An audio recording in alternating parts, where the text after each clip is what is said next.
वहीं नीतीश सरकार में मंत्री बनने के बाद शहनवाज हुसैन के साथ TV9 भारतवर्ष ने एक्सक्लूसिव बातचीत की। हम आपको सुनवाते हैं हमारी सहयोगी सुमेरा खान के साथ शहनवाज हुसैन की बातचीत। नमस्कार, स्वागत है आपका TV9 भारतवर्ष में। हमारे साथ बीजेपी के वरिष्ठ नेता और अब बिहार में नई जिम्मेदारी संभाल रहे हैं, उद्योग मंत्री का पद अब उनको मिल गया है। शहनवाज हुसैन साहब मौजूद हैं। बहुत स्वागत है शहनवाज हुसैन साहब, आपको एक नई जिम्मेदारी मिली है। सबसे पहले उसके लिए बहुत बहुत मुबारकबाद। बहुत बहुत शुक्रिया सुमेरा जी। शहनवाज साहब, उद्योग मंत्री के तौर पर अब नई जिम्मेदारी आपको दी गई है, तो प्राथमिकता क्या है आपकी बिहार को लेकर उद्योग मंत्री के तौर पर? देखिए, मैं देश के प्रधानमंत्री नरेंद्र मोदी जी का, अपने राष्ट्रीय अध्यक्ष जगत प्रकाश नड्डा जी का, अमित शाह जी का बहुत आभारी हूं कि उन्होंने एक बड़ी चुनौतीपूर्ण काम मुझे दिया है। बिहार के अंदर कोरोना काल में इस बात की चर्चा थी कि बिहार के लोग बिहार से बाहर तो बहुत काम करते हैं, आखिर बिहार में वो काम क्यों नहीं कर सकते, और हमारी नीतीश कुमार जी की सरकार ने इस पर काम शुरू किया। अब मुझे ये उद्योग मंत्री की जिम्मेदारी मिली है। मैं ये पूरी तरह प्राथमिकता के तौर पे लूँगा कि बिहार के लोगों के अंदर क्षमता है, स्किल है, यहाँ अगर इंडस्ट्री लगे तो उसी क्षमता का उपयोग वो अपने घर में यहाँ पर कर सकते हैं। और ये सही है कि बहुत से स्टेट हैं जो पहले डेवलप कर गए। हमारा स्टेट उद्योग में पहले बहुत आगे था, हम बहुत पीछे गए, लेकिन नीतीश कुमार जी के नेतृत्व में पानी, बिजली, सड़क और कई चीज़ों में हमने बहुत ऊंचाई प्राप्त की है। लेकिन उद्योग के मामले में हमें और आगे जाना है। बिल्कुल, ये एक ऐसा क्षेत्र है जिसमें काफ़ी काम करने की ज़रूरत है, क्योंकि रोजगार कैसे बढ़ाएंगे, पलायन को कैसे रोकेंगे, सबसे ज़्यादा पलायन बिहार से होता है। ये बड़ी चुनौतियां हैं, आप मानते हैं, और इससे निपटना, इससे पार पाना काफ़ी मुश्किल होगा?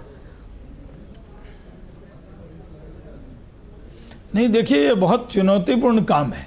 मैं तो भारतीय जनता पार्टी का कार्यकर्ता हूँ। मेरे नेता जहाँ मुझे कहते हैं वहाँ लगाते हैं, वहाँ लगता हूँ।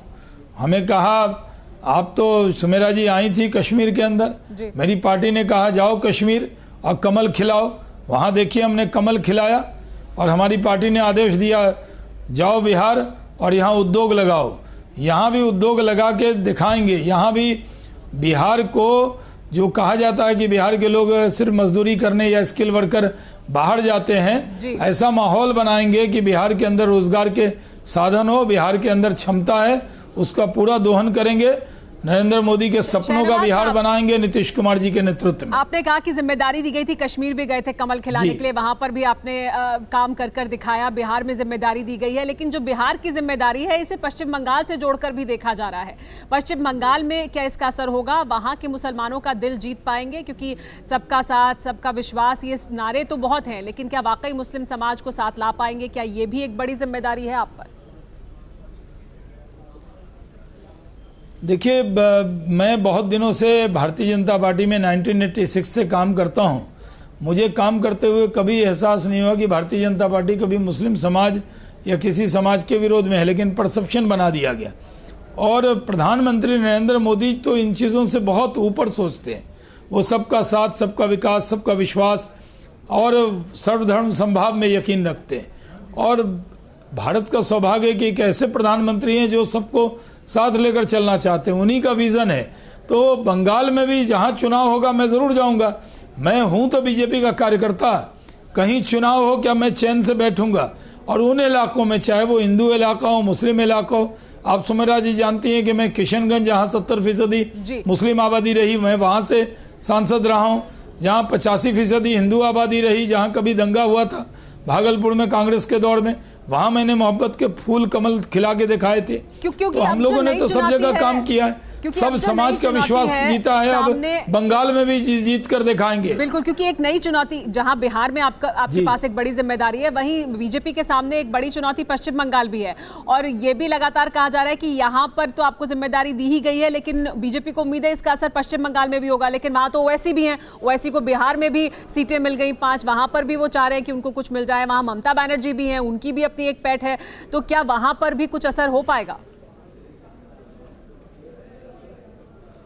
देखिए, कुल हिंद मजलिस इत्तेहादुल मुस्लिमीन जो है, उसको MIM या ओवैसी साहब की पार्टी कहते हैं, वो बिहार के एक ज़िले के अंदर सीमित है। ये मेरी पुरानी लोकसभा किशनगंज जो लोकसभा थी उसी में से कुछ सीटें उन्होंने जीती, और भारतीय जनता पार्टी उस और एनडीए उस इलाके में और अच्छा परफॉर्म कर सकता है, तो वहाँ तो काम करेंगे। लेकिन बंगाल के अंदर भी समाज के हर वर्ग का वोट लेंगे, क्योंकि ममता जी ने जो सपने दिखाए, माँ माटी मानुष की जगह गोली बम बारूद दिखा दिया है, तो वहाँ भी हम काम करेंगे, जाएंगे लोगों के बीच में। और बंगाल, किशनगंज और भागलपुर दोनों बंगाल के बॉर्डर पर ही आता था, तो मैं बंगाल से, खासकर नॉर्थ बंगाल से बड़ा जुड़ा रहा हूँ। और युवा मोर्चा के वक्त से 90s में ही मैं तब से बंगाल में भी काम करता रहा हूँ। तो जब भी चुनाव हुए मैं पूरे चुनाव में वहाँ रहता था। अब पहले भी अगर मैं मंत्री बन गया इसलिए मैं वहां जाऊंगा, तो ये नहीं है मैं बीजेपी के कार्यकर्ता के तौर पर जाऊंगा और वहां भी सब समाज का वोट लूंगा। बिल्कुल बिल्कुल। लेकिन शहनवाज साहब, यहाँ आपको उद्योग मंत्रालय की जगह गृह मंत्रालय मिलता तो क्या आपको ज्यादा बेहतर लगता? काम तो आप यहाँ पर भी जाहिर सी बात है पूरे तन मन धन से करेंगे, लेकिन क्या गृह मंत्रालय मिलता तो बेहतर होता? नहीं, मुझे तो सबसे चुनौती वाला काम मिला है। पूरी ईमानदारी से करूंगा, दयानतदारी से करूंगा। नीतीश कुमार जी जैसे अनुभव वाले मुख्यमंत्री हैं, उनके साथ मैंने केंद्र में भी काम किया है, 5 साल उनके साथ काम किया है। फिर मौका मिला है उनके साथ काम करने का, ये अवसर हमारे नेता नरेंद्र मोदी जी ने मुझे दिया है, हमारे अध्यक्ष जी ने दिया है। तो जो काम मिला करेंगे। और गृह विभाग तो जदयू के पास है, मुख्यमंत्री जी के पास है, वो उसको बहुत अच्छे से उसको चलाने की कोशिश कर रहे हैं और काफ़ी सफल भी हुए हैं। और जो भी चुनौती है सामूहिक जिम्मेदारी है। कहा जा रहा था कि आप नंबर 2 की हैसियत मिलकर काम करेंगे। कहा जा रहा था कि आप नंबर 2 की हैसियत बिहार में रखेंगे। आपको लगता है कांटों भरा ताज है जो मिला है? जिम्मेदारी तो है लेकिन कांटों भरा ताज भी है।